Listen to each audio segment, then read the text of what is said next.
مولاي صل وسلم دائما أبدا على حبيبك خير الخلق كلهم مولاي Assalamu alaikum mes frères et sœurs.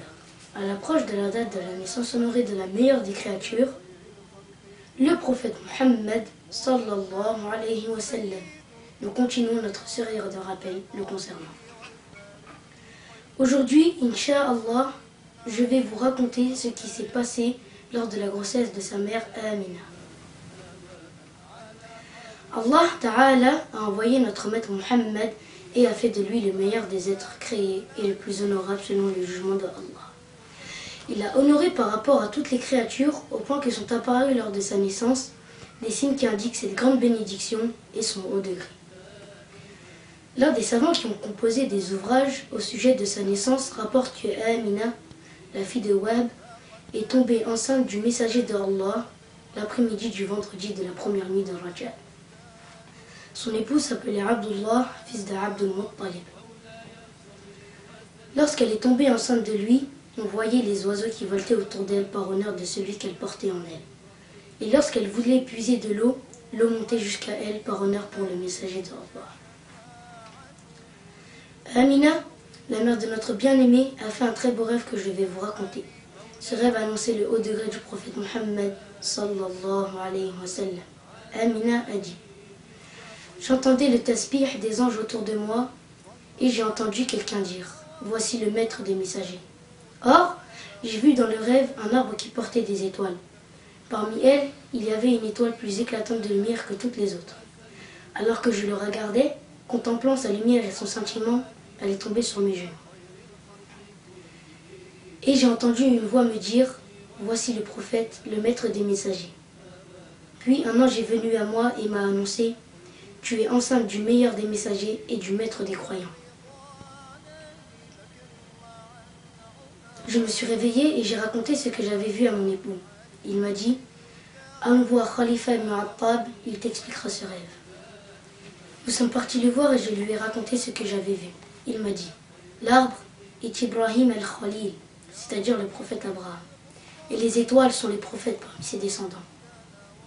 Quant à l'étoile qui scintille et qui est le plus lumineuse, elle est le prophète qui apparaîtra à cette époque, qui détruira les idoles et qui adorera celui qui est tout miséricordieux. Et le fait que cette étoile soit tombée sur tes genoux signifie que tu vas accoucher de lui. Sa nouvelle se propagera de l'Orient à l'Occident. Fin de citation.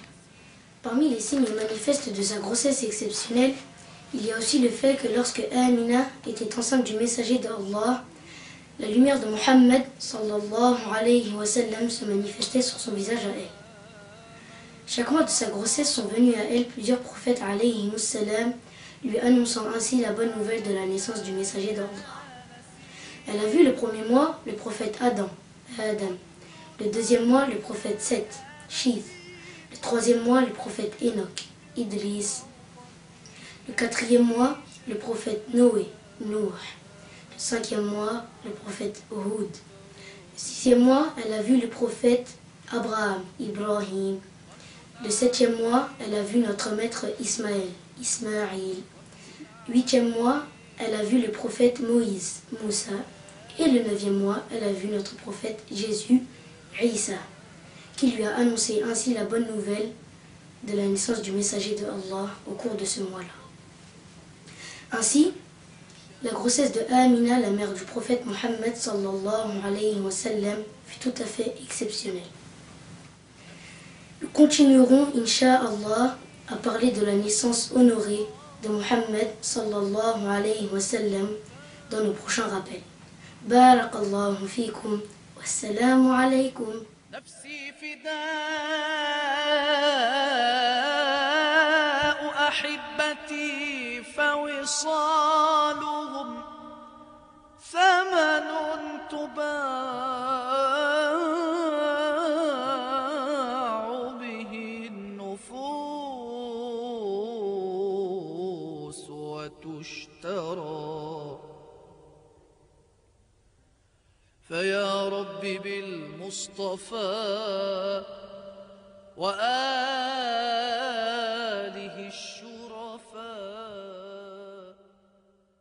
بلغ مقاصد مقاصدنا